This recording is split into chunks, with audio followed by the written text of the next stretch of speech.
Olá a todos, sejam bem-vindos a mais um vídeo do grupo de estudos virtual Eu Sou Luz. Hoje vamos estudar mais um ensinamento do Mestre Elmora. Abre aspas, para os chelas que desejam substituir o amor do Eu menor pelo amor do Eu maior. Um ensinamento das pérolas de sabedoria que consta no livro O Discípulo e a Senda, de Elizabeth Clare Prophet. A foto ao lado é de Narciso, por Caravaggio. As lendas gregas contam uma história de um jovem muito belo que, contemplando seu reflexo numa lagoa, se apaixonou pela própria imagem. À medida que definhava no amor do eu menor, transformou-se num Narciso e até hoje é lembrado por esse nome. E assim, quando olhardes para os narcisos amarelos e dourados nas brisas primaveris, agitando-se suavemente com os frescos ventos de Ares e Thor, lembrai-vos da devoção do eu inferior que, pela alquimia do Espírito Santo, se transformou, através da oferta floral, na devoção do eu superior. Por vezes, os homens que abusam da dádiva do livre-arbítrio descobrem que, na misericórdia da lei, as suas energias, circulando através da natureza, são equilibradas pelo reino elemental, pois formas de vida vegetal e animal assumem o fardo do karma do homem.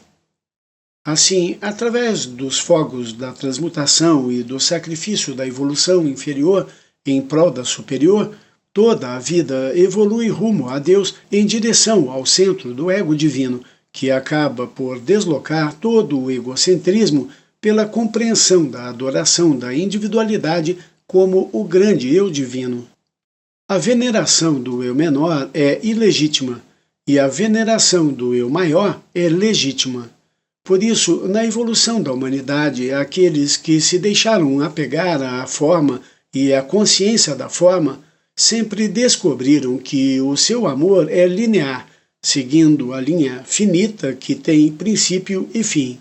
Gradualmente vão aprendendo a lição que todos os mestres ascensos aprenderam, de que o amor menor é esférico e de que o verdadeiro amor é um sol girando dentro do coração. A sua devoção, acesa pelo Espírito Santo, é para com a chama da vida em cada individualidade, em cada parte do grande todo. E através da devoção à chama, o amor esférico do eu maior absorve, em medida cada vez maior, a totalidade do eu menor, incluindo a sua forma e o que não tem forma. Assim, o verdadeiro amor, que abarca tudo, inclui o todo e a parte. O verdadeiro amor responde às necessidades humanas e às divinas também. O verdadeiro amor só pode ser experimentado quando a integridade do eu maior é refletida na lagoa da alma. Assim, contemplando o grande espírito, a grande realidade da individualidade, homem e mulher apaixonam-se pela imagem de Deus e são por ela consumidos. Aqui um comentário, existe uma frase que diz assim: a minha alma reflete o rosto da minha poderosa presença Eu Sou. Repitam comigo: a minha alma reflete o rosto da minha poderosa presença Eu Sou. A minha alma reflete o rosto da minha poderosa presença Eu Sou. A minha alma reflete o rosto da minha poderosa presença Eu Sou. Essa é uma afirmação muito positiva para a nossa evolução. Deixarmos o ego humano de lado e buscarmos a imagem do ego divino, do eu superior. Assim, para manifestar a vontade de Deus na Terra. Utilizem esse fiat. Pensem nisso. Continuando. E no consumir, dá-se a consumação de um amor maior do que qualquer outro que possa ser contido no cálice da consciência aqui embaixo. No entanto, esse amor maior que Deus Pai e Mãe compartilha com todos os seus filhos e filhas inclui a totalidade da criação, a vastidão de um cosmo. Nas relações de Deus com Deus, tal como são vivenciadas na vida na Terra, Deus dá ao homem um gole de cálice eucarístico do amor que somente Ele pode dar. Permite-lhe provar esse amor imortal que, através da união do eu menor com o eu maior, da alma com o espírito, todos um dia partilharão com a alegria do êxtase, sendo arrebatados nos fogos da ressurreição dos ungidos. A hierarquia vem encurtar os dias de tribulação para todos os que captaram a visão da meta. Numa trajetória tão retilínea como o voo da flecha, a alma é projetada do arco do eterno arqueiro. Atravessando os planos da máter com o momento e o impulso do grande braço da vida, a alma alcança a marca do amor e transcende todas as imagens inferiores da individualidade.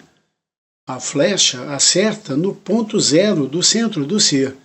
Zero ego, zero autopercepção separada de Deus.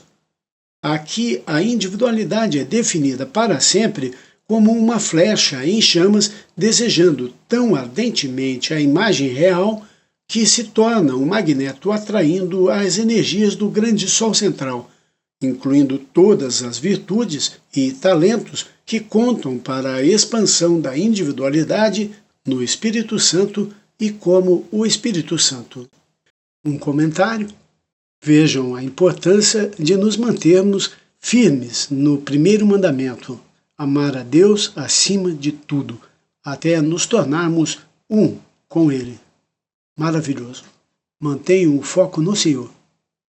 Continuando, a hierarquia vem salvar os devotos do naufrágio de uma existência mortal confinada na mortalidade e que confina na mesma possuída e possuidora de egos inferiores, formas de idolatria e da geração idólatra.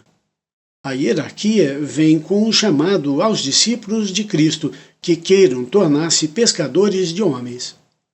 A hierarquia sabe quem sois e onde estais.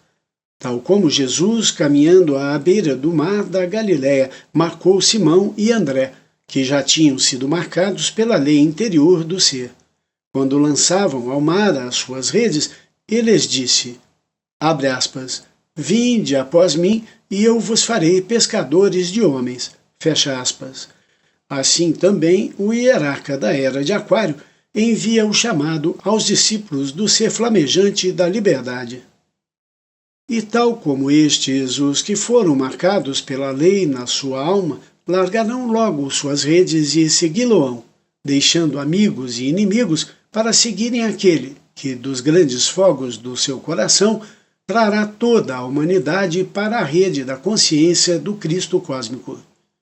E assim, os peixes fundem-se na unidade do Eu Maior, no amor que transcende todos os outros amores, e os pães também foram formados do amor de Deus Pai e Mãe, e a sua lealdade é que comanda os elétrons da própria alma, quando esta olha na lagoa da individualidade para formar a imagem do seu Criador. A marca do peixe adotada pelos cristãos dos primeiros tempos é não somente o símbolo do conquistador psiano que conquista as emoções de um planeta pela água do Verbo, mas o signo daqueles que fizeram dos arcos gêmeos de Alfa e Ômega espirais no caduceu da polaridade divina, e o ponto do olho é o ponto do infinito onde estais. Às almas à deriva no mar da vida enviamos uma corda. É uma corda salva-vidas que elas têm que segurar com confiança. Sim, porque sem confiança as dúvidas e medos do eu inferior, com toda a sua ansiedade e frustração, inundam a alma que procura a reunião com o Espírito do Deus vivente. Ao segurar a corda, o Shela faz uma opção. É a opção de deixar-se conduzir para poder um dia conduzir ele mesmo. E há também uma opção diária, continuar a segurar a corda ou largá-la. Os mestres ascensos não forçam os seus Shelas, eles permitem que os seus Shelas os forcem, que os atraiam, e desse modo atraiam a si mesmos à lei superior do seu próprio ser. Toda a mestria a ser adquirida na senda requer uma certa fricção. É necessário suportar incômodos e talvez incongruências, já que, por vezes, perdeis a sintonia com a alavanca da lei. Os chelas têm que estar dispostos a esforçarem-se. O esforço é o obstáculo e o guindaste da mente e da alma, levantando o fardo das trevas para que possam tornar-se luz. E o poder de perseverança tem que ser posto à prova, um agarrar-se à vida ao respirar, ao amor e à integridade. Escrevemos as nossas pérolas de sabedoria com engramas de luz, com matrizes do Espírito. Parágrafo após parágrafo, a fórmula sagrada da individualidade desabrocha. O homem tem que decifrar a fórmula da vida e do viver. Tem que explorar, tem que ler e tornar a ler, tem que invocar o Espírito Santo, em cuja chama encontrará a interpretação do verbo vivente e da multiplicação dos pães e dos peixes, números da lei que são comunicados como equação do Espírito e da matéria, tanto nas linhas como nas entrelinhas das palavras impressas. Aqui mais um comentário. Quando nós colocamos a atenção nos ditados dos mestres, seja ouvindo a mensageira falar a mensagem ou lendo os ditados publicados nas Pérolas de Sabedoria da The Summit Lighthouse ou nos discursos do movimento Eu Sou, nós temos o Espírito Santo de Deus nos iluminando para compreender aquele ditado, aquilo que estamos precisando compreender. Por isso, quando você ouvir ou ler um ditado dos mestres e depois repetir meses ou anos depois, por exemplo, você terá compreensões diferentes para a sua vida. Assim, quando você for estudar os ensinamentos dos mestres, ore a Deus antes para que o ilumine a enxergar aquilo que você precisa compreender em cada estudo que fizer. Você se surpreenderá.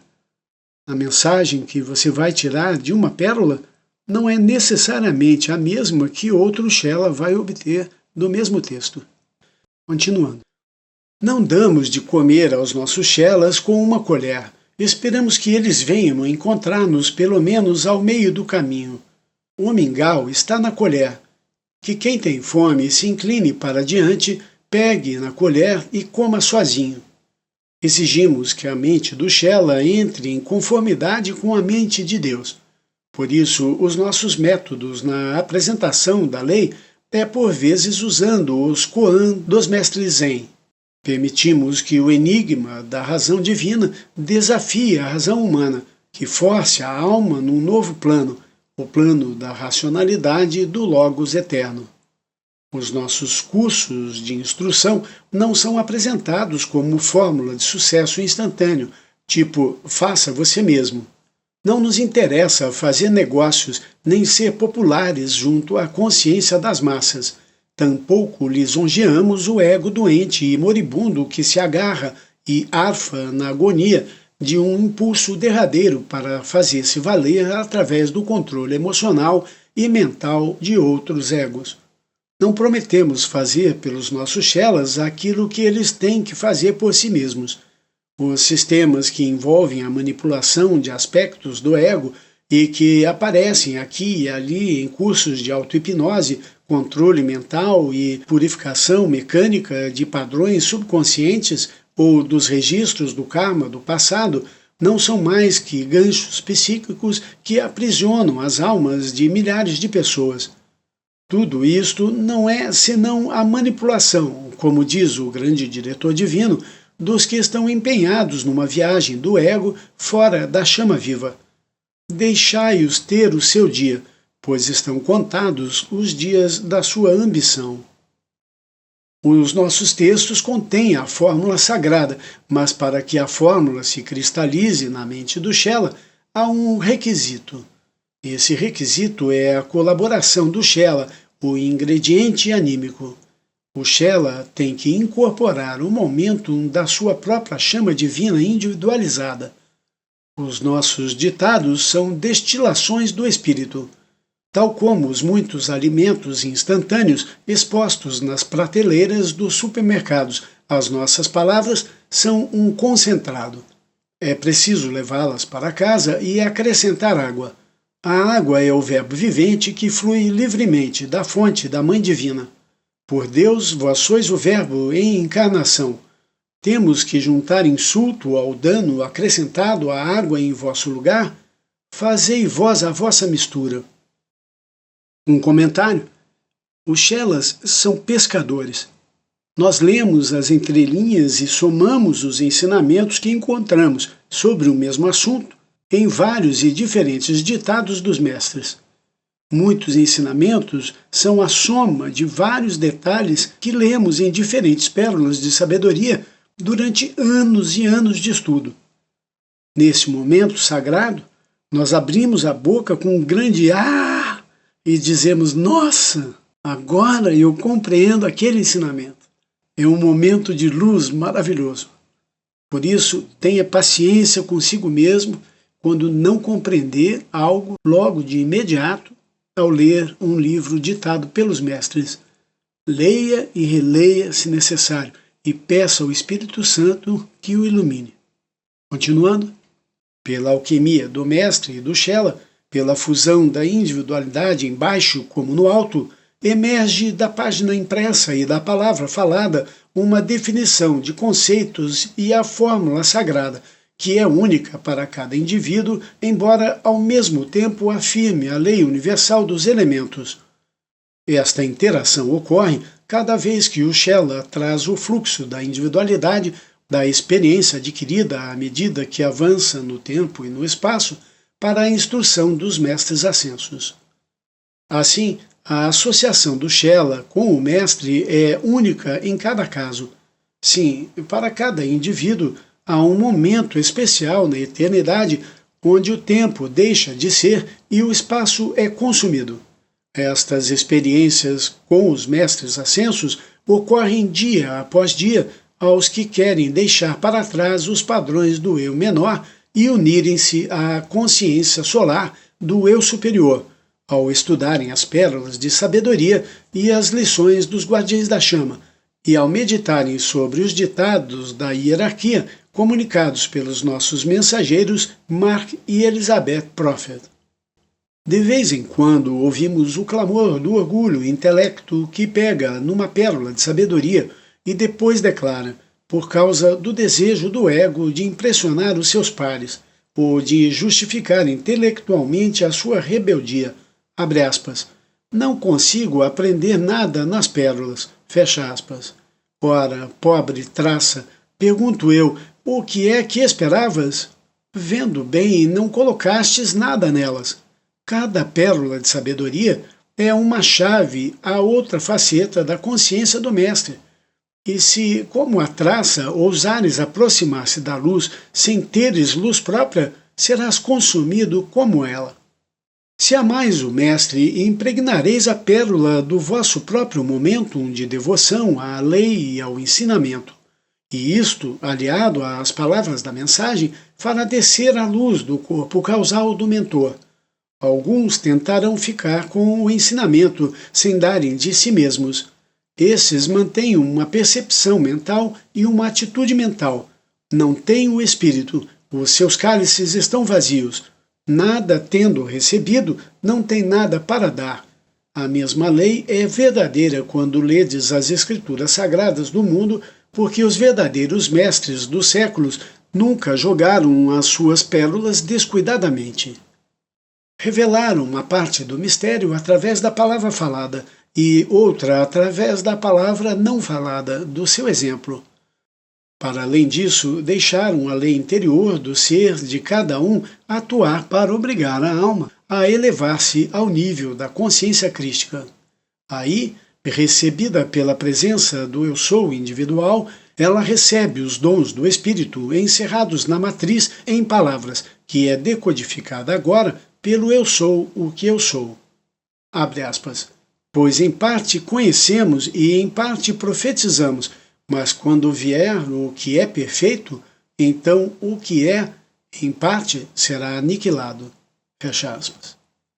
Que todos aceitem, portanto, o desafio de encontrar a pérola de grande valor encerrada em cada pérola de sabedoria. que pensem duas vezes antes de porem de lado aquilo que, aos olhos da sua sofisticação exterior, parecem demasiado simples ou complicado demais, demasiado superficial ou profundo demais, antiquado ou prematuro, conforme o caso. Que pensem duas vezes antes de porem de lado a oportunidade de comungarem com o Espírito do Deus vivente. Os seres humanos são todos mergulhadores, mergulhando no grande mar da vida. Alguém disse que se o mergulhador em busca de uma pérola mergulha no oceano e nada encontra, não é por culpa do oceano. A oportunidade está nas areias das ampoletas eternamente fluindo através do tempo e do espaço. A oportunidade está em agarrar o grão do momento e transformá-lo numa pérola vivente. A oportunidade significa tomar a pérola do eu de uma alma translúcida que reflita o arco-íris dos Elohim e lançá-la no mar da vida para que outros possam encontrar na pérola do eu abnegado o caminho que conduz a uma individualidade eterna. Nesta era, os mestres ascensos lançaram a pérola da sua identidade selada em Deus no grande mar da humanidade, para que a humanidade possa encontrar a sua própria individualidade e a sua alma semelhante consignada a Deus. Eu sou a pérola que aguarda o mergulhador. Vinde encontrar-me. El Morya, o El do raio materno, no olho do Iod flamejante. Maravilhoso, mais lindo ditado dos mestres ascensos. Mais uma pérola do nosso amado mestre El Morya. Vocês podem adquirir as pérolas de sabedoria junto à Summit Lighthouse do Brasil e também esse livro maravilhoso, O Discípulo e Ascenda. Até o próximo vídeo.